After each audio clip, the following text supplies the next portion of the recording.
Hello, everyone, and welcome to Geek History Lesson Live. I am Jason. No, I am not Patrick Stewart Inman. I am Ashley Victoria Robinson. Welcome to your Mind University, because you have stumbled onto the live podcast where we take one character, construct, or Star Trek film from popular culture and teach you everything you need to know about them in about an hour. And we're kind of doing that today. Yeah, so today is April 5th. Now, Ashley, many people might not know about this fake pop culture holiday out there, but what is the importance in science fiction of the date of April 5th, the day that we are recording this? It's Hugo Weaving's birthday. That is not what we're talking about at all. It is also First Contact Day, which in 2063 is when the Vulcans are coming to Bozeman, Montana to make first contact with the humans. And we're going to be there. It's going to be great. Now, this, of course, happens in a movie called Star Trek First Contact. And because today is April 5th, and because today I think people are looking for a little bit of happiness, things to celebrate, because the world is currently on lockdown at the time, we thought this would be a perfect way to do our first ever Geek History Lesson live stream. So if you are watching us live right now on YouTube, we want to say hello and thank you for watching. And if you're listening to this far, far into the future on your favorite podcast stream, thank you as well. So this is going to be a little bit different than a normal episode because we will be taking some questions from the chat. Also, because we're on YouTube, if you want to get to the top of the line, the head of the class, you can do a thing called Super Chats where you click that little $sign down there and your question goes to the front of the line. And in fact, we have an awesome person who did a Super Chat right at the gate. So I thought we would answer it just to let everybody know how this is going to work. And then, move on. So this comes from Meow Neon,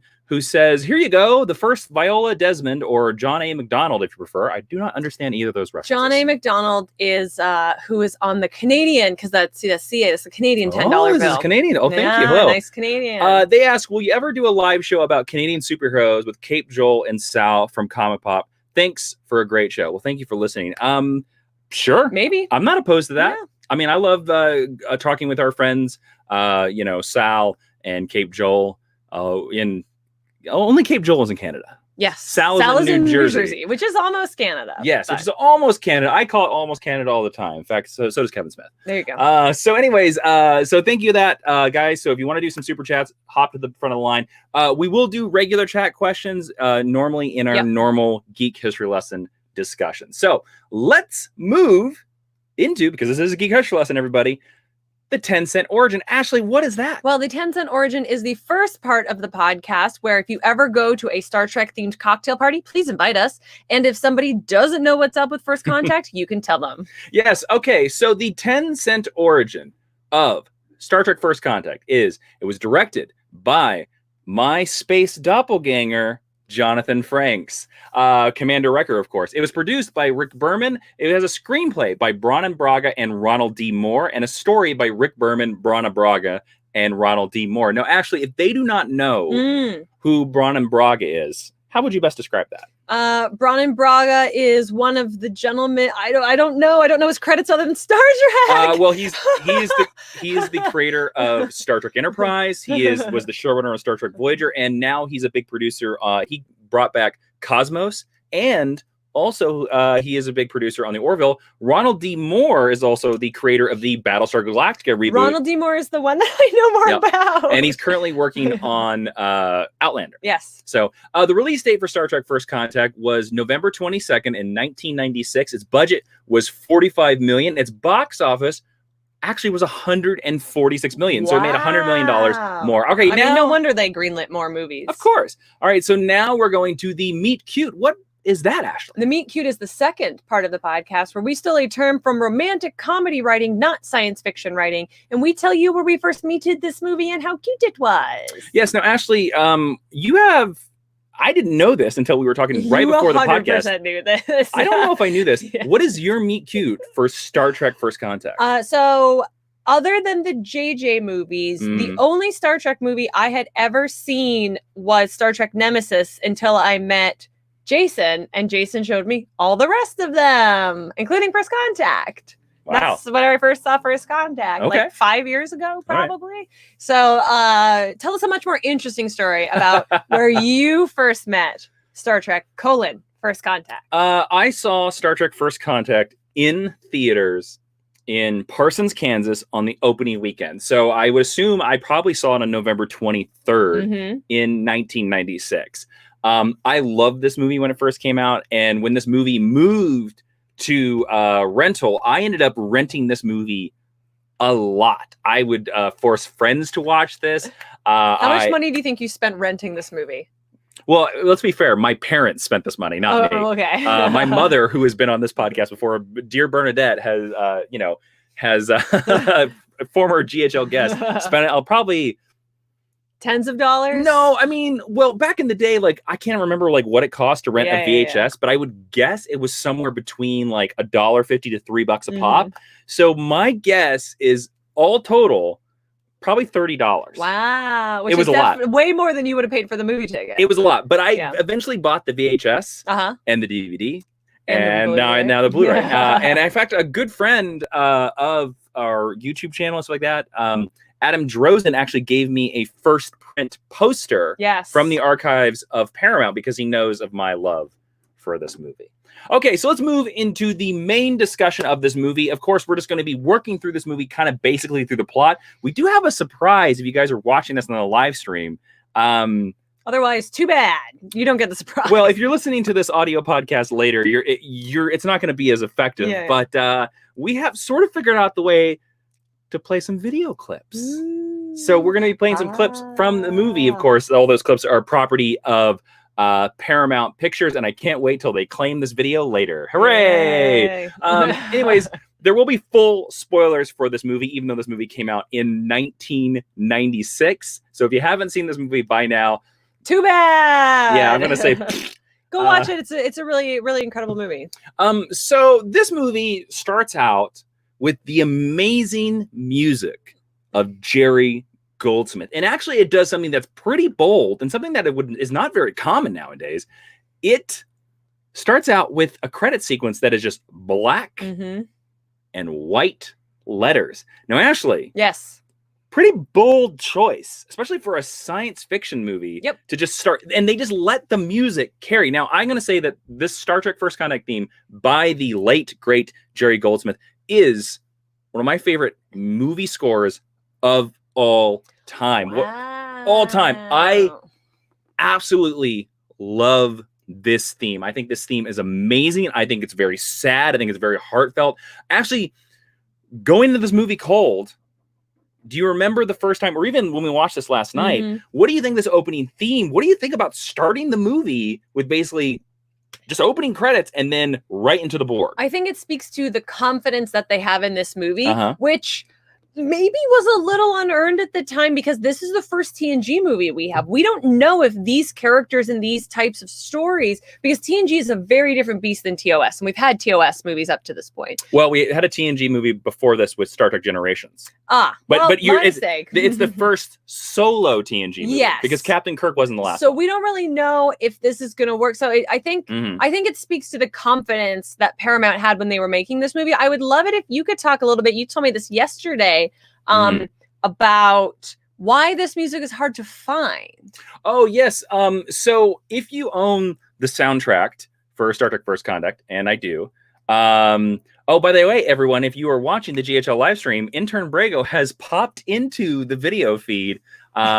He's supposed to be watching the stream and maintaining the video quality, but obviously he's already slacking off. There he is right there. You can see his tail.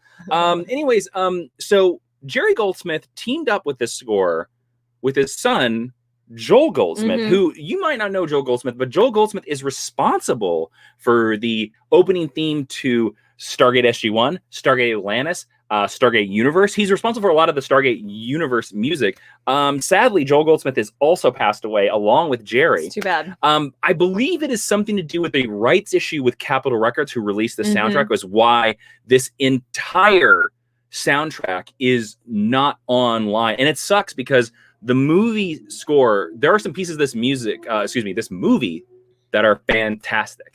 And what we were talking about, actually, we were talking about how the titles are black, and then we we smash the Borg cube. What I think this does too is it kind of sets the tone for this movie, because this movie, even though it is hopeful and ultimately it leaves us on a very positive, happy note at the end, it's pretty dark for a TNG story. And starting with literal darkness and then waking up to the Borg would be like if you'd just been assimilated. I want to talk about we have a couple things in the chat real quick. Austin Deutsch said that he tried to watch this movie earlier today.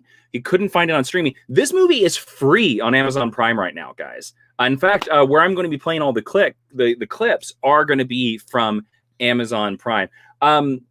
I want to get to, we have a super chat here from Mr. David Skelton. A lovely patron. Who said, what is your favorite line from the movie? And, that's a great question. And luckily, I know the time code of my favorite line, and I can play it for you. Ashley, do you have one that stands out for you?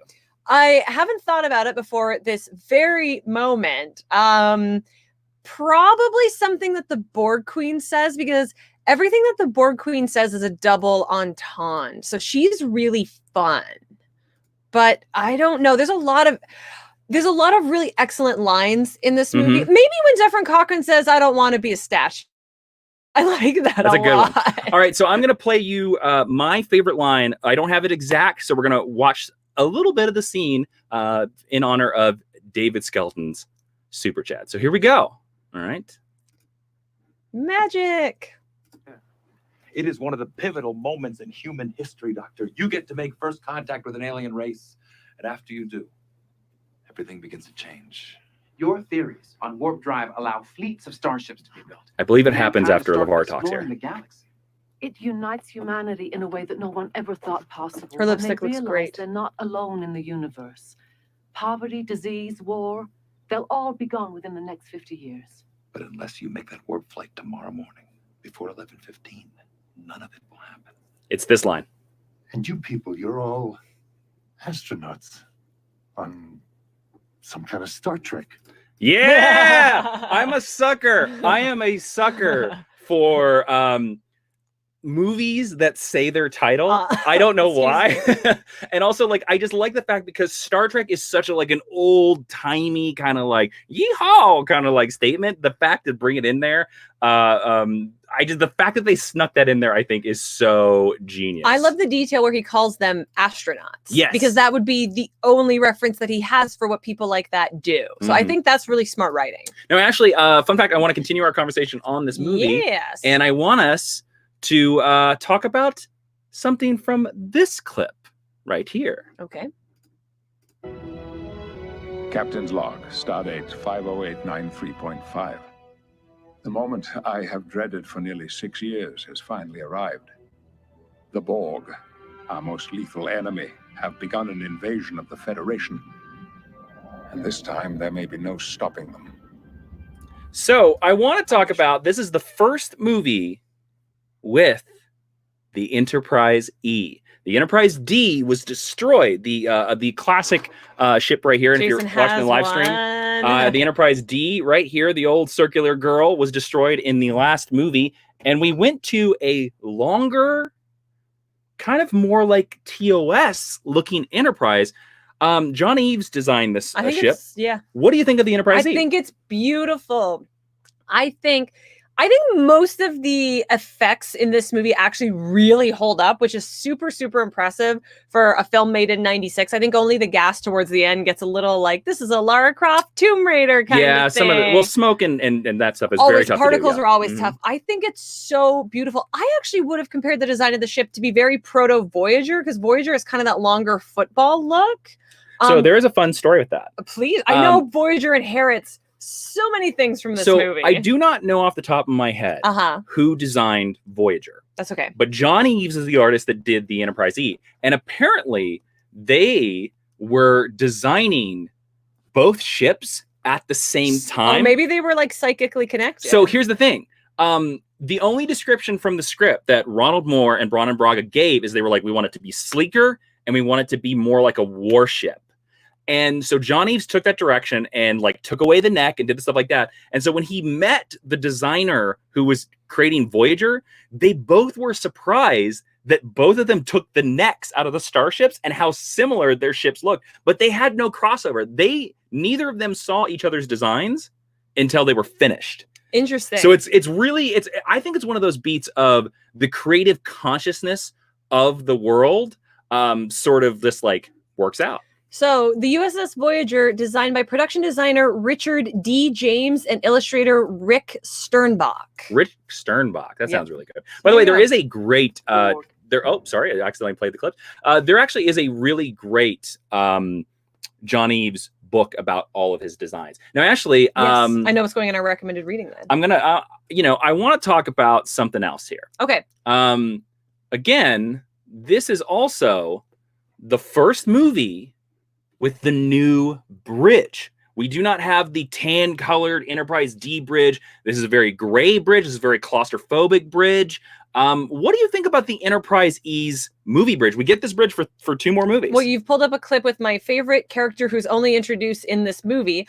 I love this bridge. I think this bridge is beautiful. Mhm. I think if you're going to look at anything Star Trek ever did that directly leads to Battlestar Galactica, I think it's this bridge. This to me feels more BSG than it does Star Trek. I'm split on this bridge. Sure. I think it looks cool, but I will say that I think that the little stations that Troy and Jonathan Frakes are at are a little weird. Yeah, the sort of like the XO chairs, I guess. Yeah, but I mean, I understand why they did that, because on the Enterprise D, they are side by side Mhm. with Captain Picard, but they just look out of place. It's funny that you think this is dark, because I would describe this bridge as very colorful, because TNG is So bright. TNG to me looks like a carpet factory. Like it's a lot of gray and taupes, and there's a lot of tan. color going on here, even in the lighting in the background there.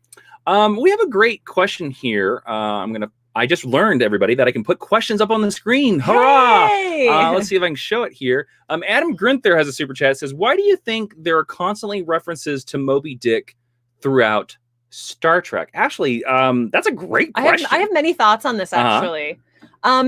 The most obvious answer to me is because Starfleet is based on a naval structure, Yes. and Starfleet is based on the Navy. That's where an ensign rank comes from. If you're like me, I grew up in an Army family. My Mhm. father was in the Army. I didn't know what an ensign was when I started watching this. I was like, where are the privates? What is going on? So Where are there's the privates? I That love was it. my first I know. I thought. understand, but out of context, where are the privates? You guys can clip that out and use that for all of your audio. I don't know about audio you, but I need more needs. privates in my sci-fi.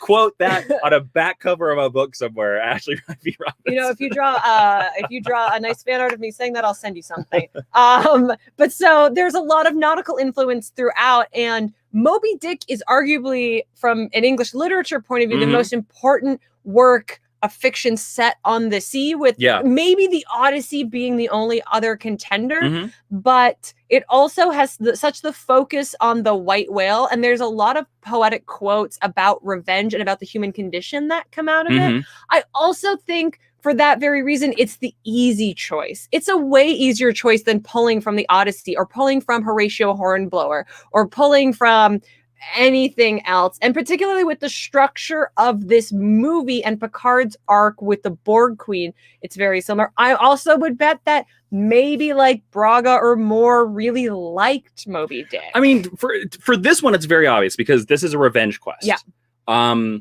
But it's interesting because a lot of Star Trek, and this is a big thing actually in a big criticism of post Gene Roddenberry Star Trek, is the idea that these 24th century people only love 19th century art. Mm-hmm. And they don't love anything of the 21st century. They don't love anything of the 20th century. But a lot of the reason that they do that, and the reason why the writers choose that and all that stuff like that, is because it's timeless. Yes. Mm-hmm. But also, it's public domain. A lot of it is, yes. That's why Shakespeare is all over in it. honor of Adam's question there, I'm going to play what I think is one of the greatest scenes in this movie. We're jumping ahead a little bit. And actually what I think is one of the greatest scenes in all of Star Trek. I'm going to change my favorite quote is in this scene. Oh. I'll tell you after. Okay, sure. All right, let's take a look at this scene. See you around, Ahab. And he piled upon the whale's white hump the sum of all the rage and hate felt by his whole race. If his chest had been a cannon, he would have shot his heart upon it. I love that line. They both look, first of all, I know podcasting famously an audio medium, they both look so beautiful in this shot. Like the shot is so well lit. So like 5 seconds before this clip, Yes. Lily, played by the incredible Alfred Woodard from Tulsa, Oklahoma, says, "You broke your little ship." Mm-hmm. That's my favorite line. And you want to know the genius thing about that? And I'm going to credit this to Jonathan Frakes. Tell me. The ship that is broken, the only ship that breaks, is the Enterprise D. I wondered, I tried to find this. I couldn't figure it out if that was intentional or if that was an accident. I want to think is intentional, but I don't know. I think that's got to be intentional. I think that's got to be intentional. Okay, so let's go back into sort of the chronology of this movie, just because this movie introduces a lot of new things. Ashley, what do you think about the uniforms, the gray uniforms? Now, these were, these were the first time that these had been seen on screen. And they're sort of like an update of like the DS9 uniforms, sort of, but I actually think these are my favorite Starfleet uniforms of all time. I usually say the Deep Space Nine uniforms are my favorite ones. These are nicer because they're done on a movie budget. Well, Deep Space Nine gets to use these uniforms too. Yes, they do. But like these ones, sometimes on Deep Space Nine, you can tell that they're wearing uniforms that don't quite fit them. Particularly certain characters, and I don't want to body shame anyone. But I think these are these and then the Enterprise astronaut inspired flight suits. Yeah, I love those. Are my two favorite uniforms in Trek. We have a great question here from Canadian Meow Nyan. I hope I'm saying that right. It's Nyan. That's the way Japanese cats meow. They say Nyan. I apologize. Hate to jump way too far ahead. That's totally cool. But will you two also touch upon the Enterprise episodes, which serve as the sort of indirect sequels to First Contact? Those were fun episodes. Thanks again. Oh, thank you. That's a great question. So if you do not know, Star Trek Enterprise is set in the year 2151, which is 10 years before the Federation is formed in 2161, almost 100 years after the time period of this movie set in 2063. Now, in Enterprise, spoilers for Enterprise, Zefram Cochrane appears in the pilot of Enterprise, and it is James Cromwell who plays him character. Also, 800-foot tall James Cromwell. 800-foot tall. He's so tall. Also, there is a Borg episode of Enterprise. Now, the Enterprise crew doesn't know that they're Borg, but the sphere that is destroyed in the opening of this movie lands on Earth. It is found by Aeronautic scientists, and Captain Archer and crew have to chase them down. And during this, Captain Archer refers to a speech that Zefram Cochrane gave before he disappeared to later appear in the Metamorphosis episode of the original series as a completely different actor. Scott Mance's favorite episode. Yes, it is Scott Mance's favorite episode. And he mentions that during First Contact, that there were cybernetic beings from the future and also future astronauts that helped him lost the ship. He was talking about First Contact. Also, one of the best First Contact Easter eggs of all time in Captain Archer's Ready Room for the entire series is the statue of Zefram Cochrane that Geordi describes in this movie. That scene where Geordi is describing what the statue looks like. When we watched it last night in preparation for this, Jason said, "Wow, LeVar Burton's a really good actor." It's a great scene. Yes, it's a really, really good scene. All right, so let's get into this movie a little bit more, and let's talk about, Ashley, what do you think about the Borg as the villains? Or, I mean, what do you feel about the Borg in general? Like, I hate the Borg, and they're scary. Well, they're supposed to be scary. They're super scary. And they're extra scary in this because they're not just wearing body stockings with stuff glued to it. In the TNG movies, they were wearing a lot of black sweaters. Which still, honestly, no disrespect because it still really works, which is what is so ingenious about the Borg. But like, I legitimately find the Borg deeply upsetting. But they do something in this movie that I had noticed before, but you mentioned that this was the first time they did it. Because they finally had enough where money. we see non-human Borgs. You see this Klingon Borg several times, and there's a Bajoran Borg. I'm sure there's somebody wearing Vulcan ears that we didn't notice because those are easy to produce. But yeah, they look incredible in this movie. I think TNG kind of puts the Borg to bed. I think. Oh, really? I think Voyager has a couple really good moments because of Seven. But also, if we never saw the Borg again, I'd be okay with that. Well, tell me what you think about them in the context of the movie. Well, I'm going to tell you this. The Borg are probably TNG's best villain, besides Q. I don't like Q. TNG, the Borg are also, I feel, possibly one of Star Trek's greatest villains. They are so unique. They have such a visual medium. They're so different. The fact that they travel in cubes. To be honest with you, it is so smart that they use them for the TNG movie, because that means you just come out swinging. Now, I will say that this movie, I feel, sort of puts to bed. I feel this movie puts the Borg to bed. Excuse me. I mean, I know they don't sleep, but it's a good metaphor. And I will say there are slight spoilers for the Star Trek Picard television series that is on CBS All Access. They bring up some Borg storylines and some Borg issues that I kind of feel that First Contact's Picard Revenge Quest definitively ends. Interesting. Okay. And so when Picard is dealing with that stuff in Star Trek Picard 30 years later, it kind of rings a little false to me, because I feel that this movie puts that, he gets past it. So all right, so I also want to talk about, Ashley, that this movie is more than a Borg movie. This movie is two movies jam-packed together. Yes.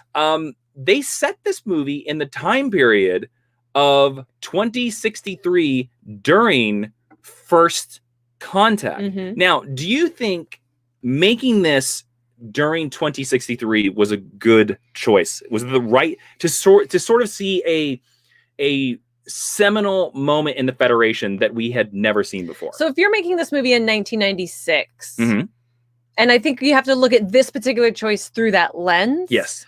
I think it is a good choice, because that's about 5 minutes into the future. Right? So it's far enough into the future that you can call someone Zefram Cochrane and think that that's a perfectly good name, but it's far enough that the idea of warp travel or anything kind of wild and crazy like that doesn't seem like it's out of reach. I want to believe, because I thought you might ask this question. I've been thinking about it. I want to believe that Paramount has this long-term plan, and in 2063 they're announcing the First Contact convention in Bozeman, Montana, because they knew that Paramount would still be around in this year and they could capitalize on it.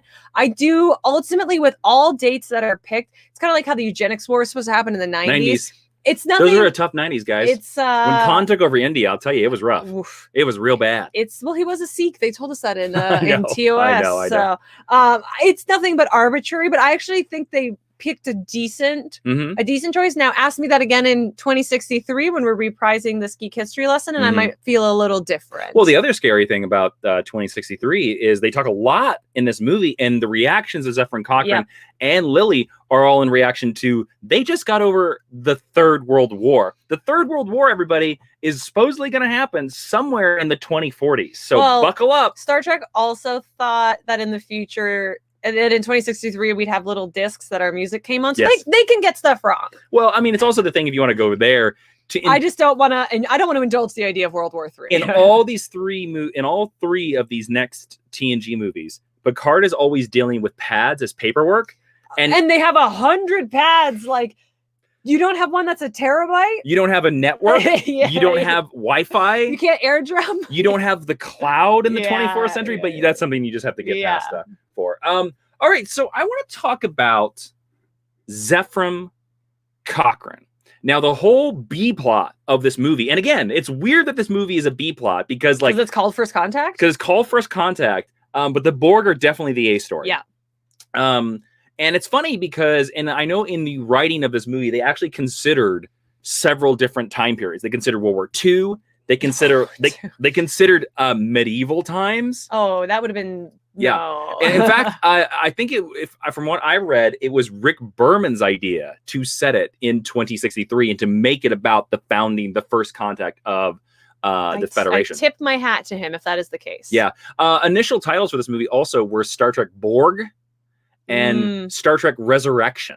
Resurrection's not bad. So, I don't like Borg. They went away from Borg because actually the year after this, there was a video game, a computer game called Star Trek Borg, I was going to say, which had already claimed that title. I thought there was either a game or a comic that was called Borg. Now, let's talk about Zefram Cochrane. Now, Zefram Cochrane in Star Trek lore is a character that had been seen before this movie. He had been seen in the original series episode, Metamorphosis. Again, we mentioned one of our friend Scott Mance's favorite episodes of all time, where he's introduced as the inventor of warp drive. Yes. Now, for the original casting of this, they initially asked Tom Hanks. And Tom Hanks could not do it because of a scheduling issue. Now, I think they lucked out because I think James Cromwell does a really good job. Also, fun fact, before this, James Cromwell has been on Star Trek TNG like 3 times as different aliens. Yeah. Like he is known to them. But what do you think about, Ashley, what do you think about Zefram Cochrane? So you guys can't see the still that Jason just pulled up, but it's very funny. I think Tom Hanks, probably could have performed this role with aplomb. He's very talented. I like Tom Hanks a lot. I really, really do. I'm so glad it's James Cromwell because James Cromwell is a really unique, special actor. And it's really cool to see him play this part because he does a good job at being both likable and also a scoundrel. What's so funny to me is look at this shot that Jason's playing. Jonathan Frakes, I almost called him William Frakes. This is the has scene to look up at James Cromwell. This is the scene where, for everybody listening to the audio podcast, where Jonathan Frakes Riker is meeting Cromwell and Troy in the bar, and they're drunk. Cochrane. I called him by his actor.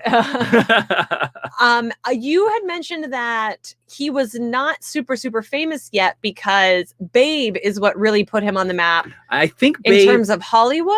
Babe is either the year before this or the year after this. I'm not 100% certain. But I think he's just such a great job. I cannot imagine. Babe was the year before this. I cannot imagine anyone else playing this part. I really can't. What do you think about him as the choice? I think he's really good.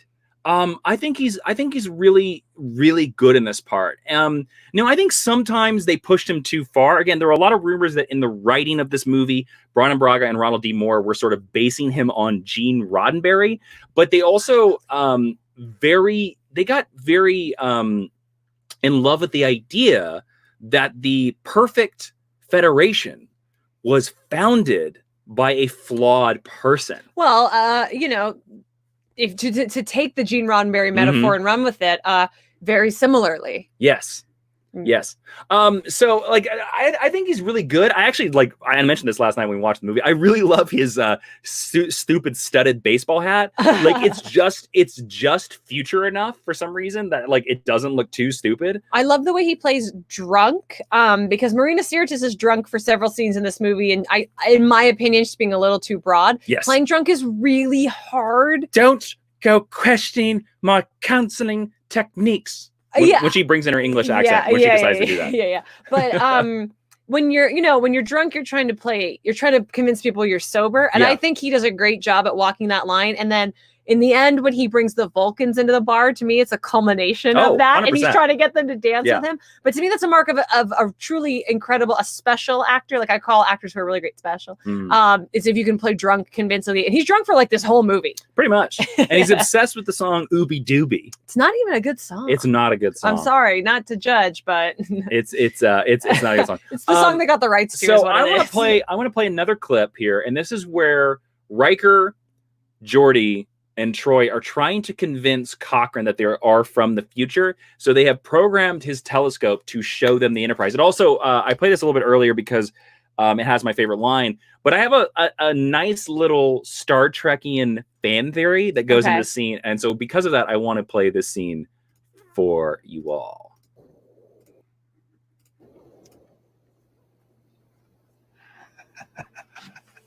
That's a trick.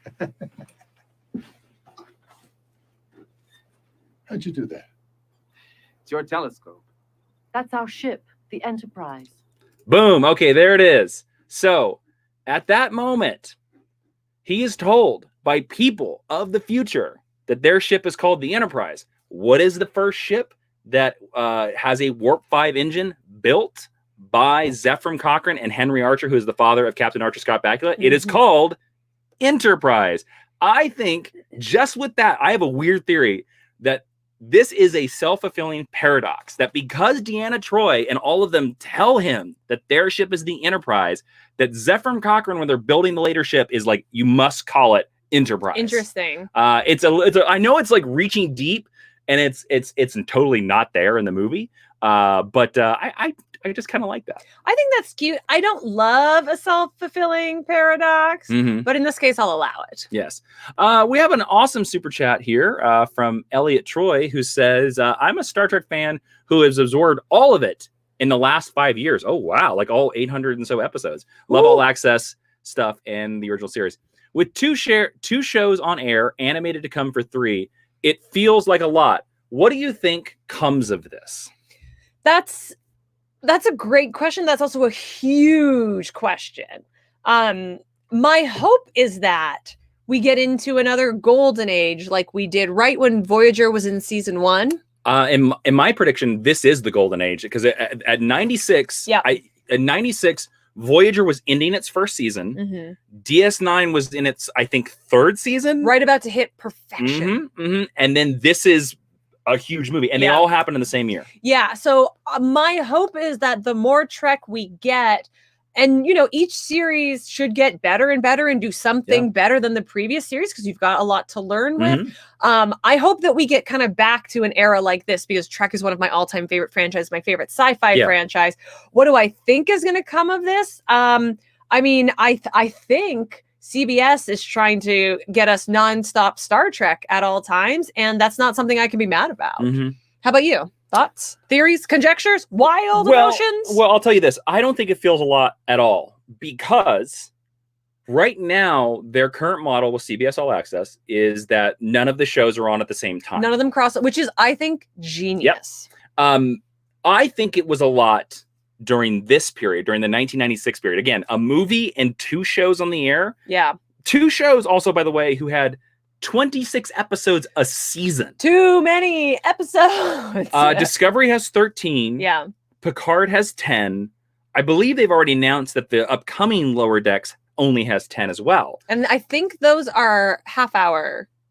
The animated shows, I think they're shorter. I honestly don't know. I said I think. I know, asterisks. I'm not certain either way. Yeah. So I don't think it's that much. I think that's the reason why, for me, it doesn't feel like a lot. I understand your point where it feels like a lot. Also, if Elliot Troy, who gave the super chat, if he has spent the last 5 years absorbing all of Star Trek, it probably does feel like a lot in that compressed time frame. I mean, I will tell you, like, I watched all of Star Trek from the beginning of TNG in '87 to now to the end of Enterprise weekly. Now with the new stuff, I binge it when I have time. Yeah. So like for me, it never felt like a lot. I mean, but I totally understand in 3 years. And Superstar Volves in the chat mentioned that there's also the short treks that are being aired in between some of the series as well. Yeah. So that's another thing that's on the air. Look, I'm going to say this about the short treks. I love that they're happening. I think it's really cool. I don't really consider them real Star Trek. I'm sorry. You take that back, because Calypso is great. I mean, they are in continuity. So you know what? And they have Star Trek in the title. So they are Star Trek. Yeah. You can't say that. Let's go back to the first contact of Star Trek here. Ashley, let's talk about Miss Lily, played by Alfre Woodard. And what I think absolute badass Lily. What I think is a great performance in this movie. What do you feel about Picard and Lily's relationship? What do you feel about her performance in this movie? It brings me life during these moments. Jason has pulled up right after they've sort of first encountered each other, and she's holding the phaser on Picard. I love when she's just screaming at him. Yeah. I think Alfre Woodard, and she's quite young here. She's so striking. She's so beautiful. She looks so delicate, Yeah. but she commands such power. And that's why I think she really works opposite Picard here, because Picard is the tired elder statesman and she is the young, excitable, fresh face. But because she brings this level of confidence and maturity, I think they're wonderful equals. And they're lucky they found her, because this part could have easily, we've seen Star Trek cast guests in TV and in movies who can't live up to some of their elder statesman characters, and I think she absolutely does. When I first saw this movie, I feared that she was a love interest. I'm so glad she's There's not. no love interest. Yeah. And I'm also glad that we leave her in this time period, because there- they didn't. yeah. There's a universe where they bring her with them and she shows up in the next movie. And that is actually there are precedents for that in Star Trek movies, because Carol Marcus, Marcus. Carol Marcus is in Wrath of Khan. God, what's her name in Star Trek? In Star Trek 4, the lady who works at the cetacean institute comes to the future. Yeah. Anyway, we don't need to talk about her. I don't remember her name. Tell me why you love Alfred Woodard. I love Lily in this because Lily is an astronaut like Picard. The sad fact about this movie is, because this movie happened, Lily doesn't get to go into the Phoenix. Yeah. You know, which is really tragic. To be honest with you, I think Lily's story, for me, I have always wanted to know what happens to Lily. Where does she go after this movie? Because we know where Cochrane goes, but we don't know where Lily goes. Hi, CBS's publishing wing. Jason Inman would write a really great novel. Yes. Or if you're looking for short treks, Jason could give you a really, really great Lily story. Yes, I mean, I think you could even do a short trek with Alfred Woodard right now. You could, because she continues to be amazing. Her final days. Yeah. I kind of think she stays in space. Because I think she's inspired by Jean-Luc. I also have this theory that besides Beverly Crusher, Lily is the only other person that Jean-Luc Picard has ever loved. I would agree with that. And I think it's because he admires her so much. Because Jean-Luc Picard admires very, very strong women. But I love her. I think her character is great. The sad thing is after this amazing scene where Picard opens the door and goes, Papua New Guinea, Australia, the Solomons, Montana will come up in about 90 minutes, but it's a long way down. Yeah. After that scene, she kind of has nothing to do besides just like walk around with Picard and have him explain stuff to her. But that's what your outsider character does, right? Like, she is the Captain America in this Avengers universe. Yes, but she does contribute to what I said, like what I thought was one of the best scenes in all of Star Trek, where she goes in and confronts him. The one we already. It also makes sense to me that she would have a bond with Picard, this sort of perhaps difficult older man, because there's a lovely moment when the first contact happens, when Zefram Cochrane comes up beside her, squeezes her hand for confidence, and then takes that step forward. So she has a very similar relationship with him that she has with Picard. Yes, she does. Also, we got to talk about, got to give him a shout out. Dwight Schultz as Lieutenant Reginald Barclay, making a cameo in First Contact. Okay, you picked the perfect screenshot. Oh, I nailed it. One of my things that I do love about this movie, and I think it's the reason why this movie really works, is because this movie was written by the same writing team that wrote the finale of Star Trek Next Generation, All Good Things. They also wrote Star Trek Generations. There are a lot of great Easter eggs to the Star Trek universe. Again, it's a thing I've said for a long time, that Star Trek in this time period, with 2 shows on the air and movies happening, sort of had a shared universe before Marvel did. Although they didn't acknowledge it, because the Defiant is also in this movie. Worf comes from Deep Space Nine. Tough little ship. Fun fact, in my research of the tough little ship scene where Worf shows up on the Enterprise E, apparently showrunner and executive producer of Star Trek Deep Space Nine, he got to consult on the script in my research. And before he signed off on the script, he asked for a line. His only note was he asked for a line to where they talk about this status of what happened to the Defiant, because he was like, because he was like, you know, it sort of seems like you're destroying my ship. Adrift but salvageable. so they added the adrift but salvageable line of the Defiant. This is also Worf. This is peak ideal Worf for me. He's got the sash on. He's got the second version of his faceplate. He has the war braid. Michael Dorn he gets some really good moments in this. And Worf isn't all over this movie, but his moments are excellent. Yes. Now, Ashley, I want to ask you here if you know the deep cut Easter egg that happens in this scene right here with William Riker and Worf, and when he first meets him. Okay. No. Okay. I do not. So I thought you were going to play this clip because it's funny. Oh, you don't have to. No, I won't. I won't. So at this point, Riker goes, and this is back in the beginning of the movie, everybody. At this point, Riker goes, do you still remember how to fire phasers? And Worf looks at him.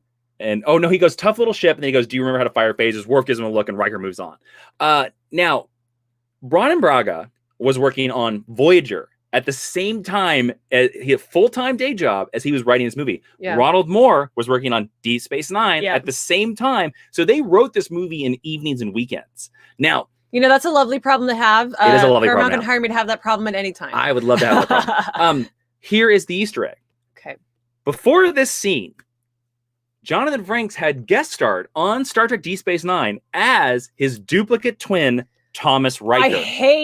I hate Thomas Riker so much. Yes. Now, in the episode, it's called Defiant. It's in the DS9 season 3. It's a good episode, actually. Actually, it's a really good episode. Thomas Riker asks for a tour of the Defiant, and he gets it by Kira. When he goes onto the Defiant, he calls the Defiant, it's a tough little ship. Oh, that's cute. So Ronald Moore, genius writer, referencing himself. Well, it's such a small little it's like that's fan service done right. Look, and I think the EMH shows up in this. Robert Picardo, God bless, one of the best things that ever came out of Voyager, gets a little cameo here. Ethan Phillips shows up in this movie, and this also, I think, is fan service done right because they come up with smart, plot-driven reasons for him to be here, and they do this without him referencing anything about Voyager. He's just there as the blank EMH and does a bad job at what he's assigned to do. And he's lovely. And they also, fun fact, filmed this scene in Voyager's sick bay because they couldn't afford to build their own sick bay. Okay, so I want to go back into the order of the movie. Actually, let's talk about there's a big old space battle on a deflector dish. The slowest space battle. Well, because they all have to walk slow to pretend that they're in having space. Recently watched Thunderball, this was reminiscent of that for me. Oh yeah? I was like, man, this is slow and kind of tense. Yeah. I think this is a smart idea, how this conflict comes about and why we have to do this. And this is the way that we get rid of Hawk, which I think is a real bummer. I want you to talk about Hawk a little bit. I'm so passionate about Lieutenant Hawk. Okay, so let's talk about Lieutenant Hawk here. So Lieutenant Hawk is played by Arrow actor, Legends of Tomorrow actor, Project Blue Book actor, Captain America actor Neil McDonough. Very young Neil McDonough. Sweet baby angel. Yes. Now there is some talk about this, and I don't know the exact details, so I'm just remembering this off the top of my head. But initially, they were going to confirm Lieutenant Hawk as the first gay character in Star Trek. Yes. So actually, talk about your feelings, because you talked about that last night, that you really wanted to talk about Lieutenant Hawk. Yeah, I do, because I think this part could be nothing. This is like a 7-line part. He does get a lot of screen time, but I think because Neil McDonough is so wonderful, this character feels like a real person, which I think is impressive. And when he dies, I'm super, super bummed by it. And you told me this when we first watched it, that he was supposed to be the first openly gay character, and that there was a scene that was either planned or was written and cut where Picard tells Hawk's husband that he's passed away. And whenever I think about telling a Star Trek story or writing a Star Trek book or anything like that, I would love, he's a character that I would love to explore more. And I think I'm kind of obsessed with him because I love Neil McDonough. I think he's incredible. But because there's so much potential here if they had been brave enough to do it. And it's a bummer that they kill him. Yes. And then it's a bummer that when Star Trek Discovery does get around to having our first openly gay characters, one of them also gets killed. Now, again, now this is actually like an unconfirmed rumor. It's apocrypha, but it's become such a part of the fan lore that I'm going to choose to believe it's true. Yes.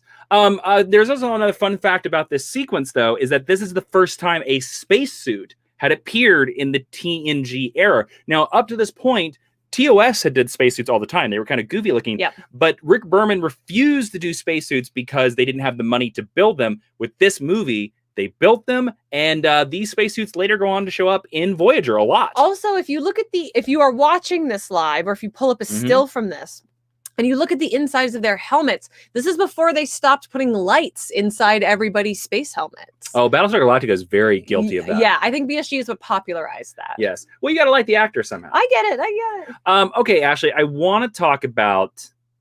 there's a couple more scenes I want to talk about. One is, what do you think about the scene where Picard calls Worf a coward, and Worf says, if you were any other man, I would kill you where you stand? I think that scene is perfect. And I think he's lucky Worf didn't just cold cock him and didn't, Captain Kirk him, because Picard and Worf have an interesting relationship. And Worf is a much higher ranked officer now. Yeah, he got not a promotion. In terms of rank, but just in position. Position. Thank you for giving me that word. And Picard does not give him this due, and he does not give him his due as a long-serving member of his crew. I think this scene is incredible, and it tells you so much about how Worf has changed, because earlier season Worf would have taken this much less well. He wouldn't have said anything. Yeah. I love this scene, and then I love the apology sort of sister scene to this. Well, let's give it a watch, because I actually think this is one of Michael Dorn's best performances of all time as Worf. Here we go. This is why you don't mess with Worf, everybody. Borg, not while I'm in command. You have your orders. I must object to this course of action. Your objection is noted. With all due respect, sir, I believe you are allowing your personal experience with the Borg to influence your judgment. You're afraid. You want to destroy the ship and run away. You coward. Jean-Luc. If you were any other man, I would kill you where you stand. Get off my bridge. Get off my bridge. So good. I love it. There's a moment where Worf moves toward him. Like, he doesn't do that kind of move, but it's very like, I'm thinking about it. Like, the impulse is there. It's the way that Michael Dorn's like eyes go up. It's kind of crazy here. So it's really good. Okay, so the other moment I want to talk about, Ashley, and again, I love this movie, and I've said this many times. I really love this movie. I mean, we could talk about this movie for like 5 years. And I'm not looking to open up to debate, because I don't care what you think the greatest Star Trek movie is. We all have our opinions. For me, this is my favorite Star Trek movie. I want to talk about, there is actually, before we get to this, because it's kind of the end of the movie. Okay. We have kind of overlooked somebody, actually. We've overlooked a major actor in this movie, a major part of the plot. We have to talk about something that was introduced brand new into this movie, had never appeared. This is the first appearance of the Borg Queen. I hate her. She's so scary. Played by Alice Krieg. What do you think about the Borg Queen? I hate her. She's so scary. Beyond that, I think she's wonderful. I think she's maybe the best character in the movie. She's such a perfect addition to this world, and throwing into the mix the idea that the collective has a queen is interesting, but also I think it makes a ton of sense logically, because the Borg are based on insects, particularly bees. Yes, and a beehive, bees' hive mind. What do bees have? Queens. Mm-hmm. And of course, the founder or the head of the Borg collective would have to be somebody who straddles both of those worlds. And that's what makes her so interesting. Yeah. She's really more like Data than any of the other characters that we've seen. Fair point. So in the initial writing of this movie, Ronald Moore and Brianna Braga commented on how they thought that it became very difficult to just write the Borg as mindless drones, that they're just like constantly attacking and constantly doing anything. And I kind of understand that, because when you are writing somebody, you want somebody to talk against. And I do think the character is interesting. I think Alex Krieg does a great job with her, but she kind of makes the Borg not work.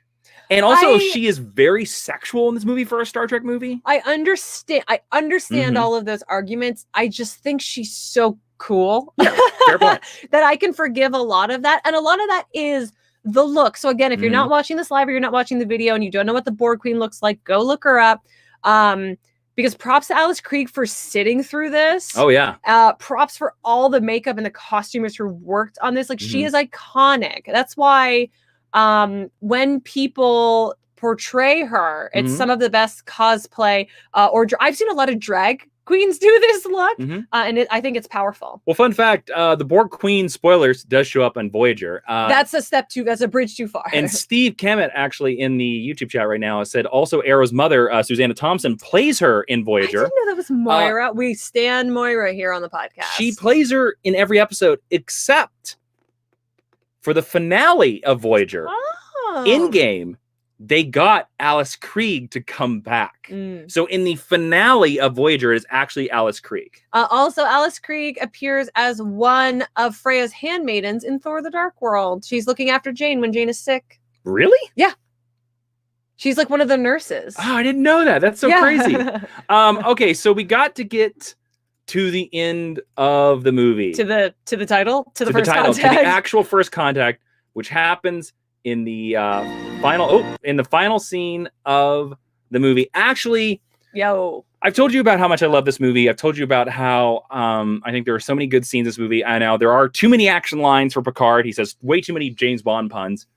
But I can remember in 1996 sitting in theaters and being completely blown away when the Vulcans walked out of that ship. And I don't know why, because it kind of seems obvious when you're thinking about Kirk and Spock. And that's why you didn't think it was going to be the Vulcans? To be honest with you, and this would have been like young teenager Jason, pre-writer Jason, my brain just never connected. My brain just never put it together. My brain was like, oh, who's going to walk out? Who's going to walk out? That's so...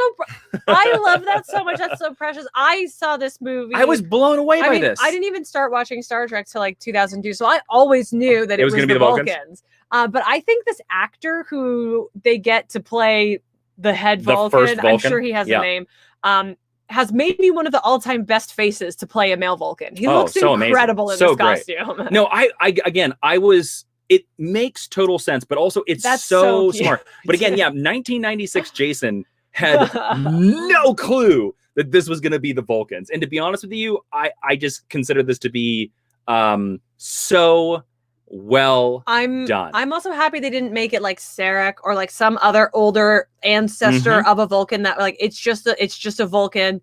Don't worry about it. Yes. Now I want to play what I think is some of the best dialogue in this movie. I think it's so well written.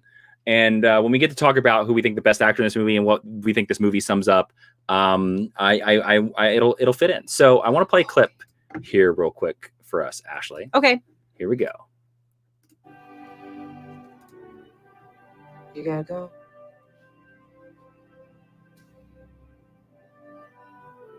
I envy you. The world you're going to. I envy you, taking these first steps into a new frontier. I shall miss you, Lily. Yeah, that line, I shall, those exchanges right there were, I envy you, the world you're walking into. I envy you, the world I just think, such good writing. New Frontier is a DC movie. It's not a Star Trek movie. Nice pull on that joke. Thank you. Right. So, I think that every time. Ashley, so I want to ask you, we're close to the wrap up here. Yeah. I want to ask you, Ashley, who do you think of this movie, what actor gives the best performance in Star Trek? I give my my Mind University award for the best acting in our acting class. I give it to Alfred Woodard. Oh, yeah. I do. Because again, and I said this when we were talking about her earlier, that part could so easily have gone to somebody where she would have just been set dressing. Yes. And because of this, Lily, I think, is like an all-time great Star Trek character. Yeah, I'll give it to her. How about you? I mean, without a doubt, this is easily Mr. Patrick Stewart. This is his movie. how can you not? I mean, it's hard. It's also like the idea of like, I mean, this is really Picard's movie. Yeah. It's Picard and Data's movie, even though Data kind of gets shunted to the side real quick. I can't believe they didn't put his faceplate back on for this scene. I actually kind of like it. I think it's fun. I think it's He fun. looks like Cyborg in Doom Patrol. I mean, it's also the thing when he gets the piece of flesh on his actual face. It doesn't look good. It's just Brent Spiner's skin. Yes. But they give him this weird like little strip that they like glue to his face. Anyway. This is what he actually looks like. So Ashley, we're coming to the end here. Overall, what do you think is the legacy of Star Trek First Contact? And what do you think the writers and the director, what do you think they were trying to say with this movie? What do you think this movie is trying to tell the audience? I think the legacy of Star Trek First Contact is a little bit of a sad one because the legacy of Star Trek First Contact is that you can do a TNG movie without leaning on the TOS crew or a pre-existing Star Trek movie. But unfortunately, none of the TNG movies that come after this live up to this. I don't want to say they're not worth a damn, but they're definitely that's real mean. Definitely not this good. So that is a bummer. I actually think a lot of Star Trek is very hopeful. It's very upbeat. We talk about Star Trek future as being the kind of future that we want. Yes. And to me, this epitomizes it because you get to see Star Trek at the height of its... TNG is the most Star Trek-y Star Trek we've ever seen because, 100%. Because they strip it of all violence, right? And all conflict. It's the last one to involve Gene Roddenberry. Yeah. And you get to see Star Trek at its height and the moments that create that. Like this, I think the legacy of this is accompanying what Star Trek is in a snow globe.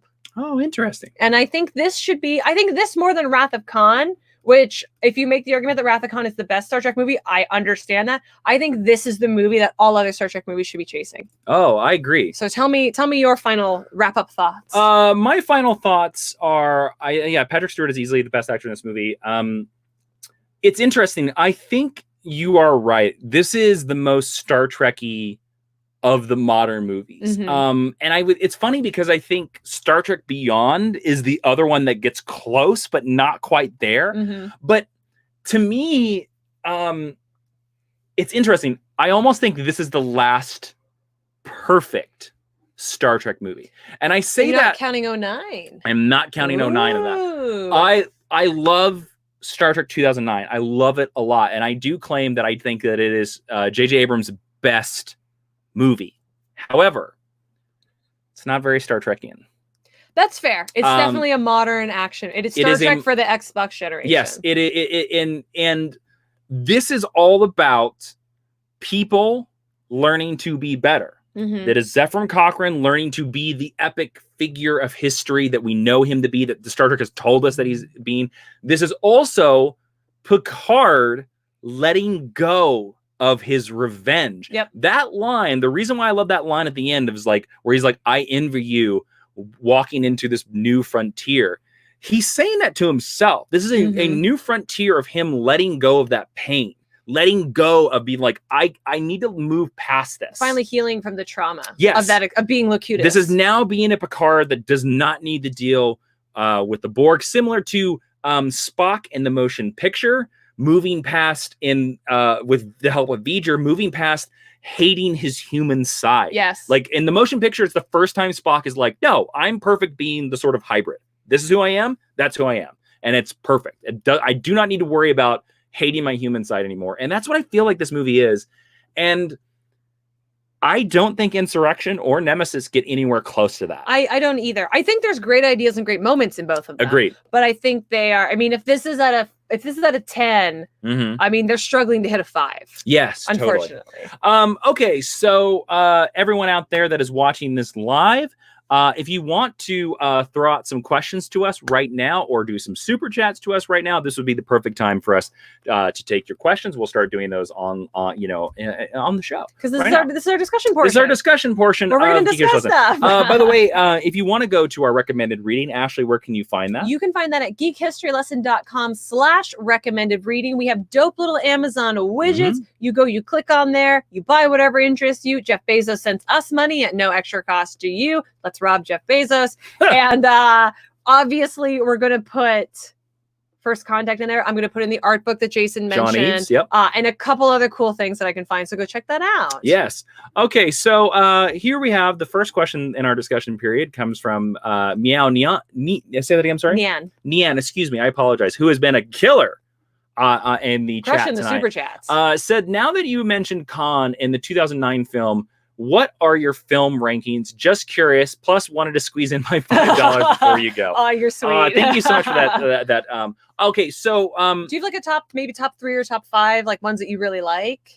Because there's so many, like for us to rank them, that's a whole other Geek History lesson. Yes, I'll tell you what, I'll give you top 5 and also like put in we have a Patreon over at patreon.com/Jawiin. It's in the description of this video. It's also in the description of this podcast if you want to go. And we usually every single week do a Geek History Lesson extra, which is about 10 more minutes of this.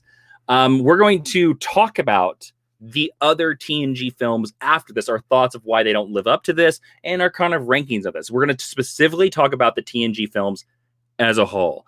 But to answer your question, Meow, you know, it is interesting for me. If I were to give my like top 3 or 4, it is First Contact number 1. I think it goes Wrath of Khan number 2. I would put 2009 as number 3. And then that's where you get into difficult territory.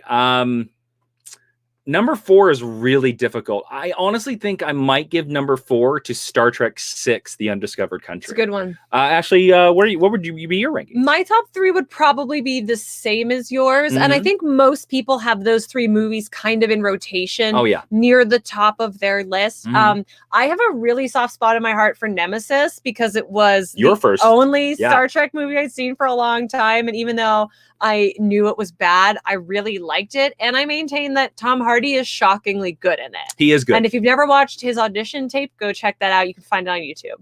Yes. Oh, this is a great question. Supersonic. This is Adam Roberson. Oh, Adam Roberson. Hello. Supersonic Hero 10 says, if you were to correlate this film to a Shakespeare play, what would you compare it to? I would compare this to Henry V. So if you know your histories, Henry IV's part 1 and 2 deal with Prince Hal, who's this hot-blooded young prince who doesn't want to be king and doesn't want to take on his responsibilities. And Henry V is where he becomes the king and he has to rebuild his kingdom. And lead them through a bunch of difficult times. They go to war. There's a great Once More Unto the Breach, Dear French, Just Once More, and the St. Crispin's Day speech are both from that. And this is Picard having to let go of an era and rebuild his crew, but it's doing it a lot less literally. Like if this were a TOS movie, like Kirk would have to find them all from where they are and get them on the ship. This is doing that same idea, but it's doing it more from an intellectual perspective. Totally. So because we're leading the crew into a different era, that's why Henry V comes to mind for me right away. You know what one, it's not quite the same, but what Shakespeare play this one really reminds me of is Titus Andronicus. Simply because of the bloodshed? No.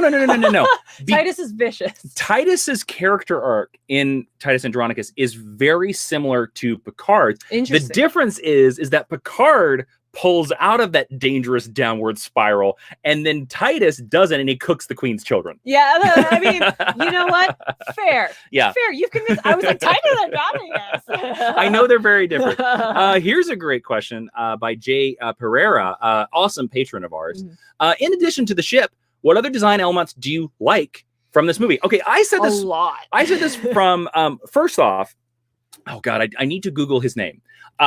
First off, the cinematography in this movie. I'll look it up. You can talk about it. I'll look it up. Really, really holds up. The other thing, and I mentioned this while we were watching the movie last night, is generally in Star Trek, when we see civilian clothes, they really suck. They're really bad. They're really bad design. And I'll bring up this screenshot from the end of the movie. The clothes that Riker and Troy and Geordi generally wear, they don't look that ridiculous. Now, it's a thing that I had knocked on Picard a couple of times, is that Star Trek Picard is 30 years past this movie, or 18 years past this movie, excuse me. And their clothes look like our modern day clothes, our modern 2020 clothes. And I like it's sort of a mix of what this movie does well is it's sort of a mix of our modern day clothes and sort of futury clothes, but they don't look stupid to me. Like they actually look like something somebody would wear. Matthew F. Leonetti was the cinematographer for this movie, and he does a great job. Here's the last question we will take for the night. Cody Bond asked, another great patron, if someone has never jumped down the Star Trek rabbit hole, where would your jumping on point be? Ashley, you have a good answer for that? This is a very difficult question, by the way. And we get this question a lot. All the time. Yeah. If you've never watched any Star Trek ever, watch the 09. Start with the JJ movies. And people who don't like those movies are going to tell you not to do that. I always recommend them because it is such a clean start. All you have to know is they're people who go into space. And as a modern audience member, it's going to play more into your sensibilities than anything else. 100%. If you like this, then I would say you can go and explore the television shows. But I think that those three movies are a perfect jumping on point. I agree. I think Star Trek 2009 is a great starting on point. I think if you're looking for a TV show, there are actually, I think, really 4 great entry points. And you can kind of pick just depending on your tastes. The easiest, well, one of the better ones is the series called Star Trek. The 1966 series, 3 seasons. You can start with episode 1. Now, also the pilot is shockingly good. Also, the first 2 seasons of the original series Star Trek is great. Now, the caution I give with that is that if you cannot get past the 60s effects and the 60s acting, then I would not start with that show. But it is my little brother at the age of 10, that was his first Star Trek. And to be honest with you, when he saw TNG, he thought TNG was boring. So just there you go. TOS was my first Star Trek. TNG is my second great starting point for that. But I would say start at TNG season 3. When Riker gets his beard. Well, he gets his beard in season 2. But that's the first full season with the beard. No, season 2 is the first season. Season 3. No, season 3 is where they get the collars. Oh, yes. Okay, but season 3, you don't need to know anything about the previous seasons. Just watch the show. And it's where TNG starts getting really good. I would argue you can start at Deep Space Nine, season 1. Now, season 1, not a great season. It's a little slow.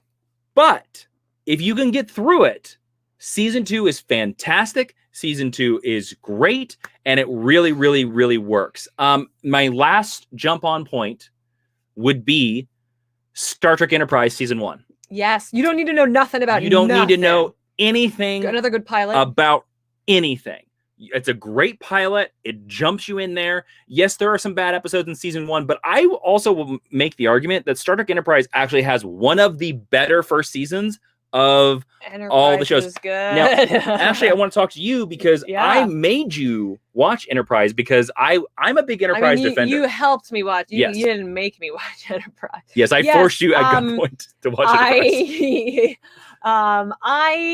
When it was coming out, I heard a lot of that rhetoric that it wasn't good. Yes. That nobody liked it. It doesn't look like what you think of Star Trek as looking. It gets there a little later on, but because of what it set, the aesthetic is very different. Yeah. And I was a preteen, so I didn't want anything that was different. I wanted more of the same. And then when I sat down and watched it, I think Captain Archer is one of the better Star Trek captains. Yes. And I think there are some incredible characters and some incredible ideas that come out of Enterprise. And I think if you watch Enterprise and you go on to watch modern Star Trek, you'll notice a lot more things are pulled from Enterprise than you might have initially thought. Yes, agreed. Yeah. All right. So I said that was the final question, but we have one final super chat, and this will be the final. It's a good question. And it's a really good one.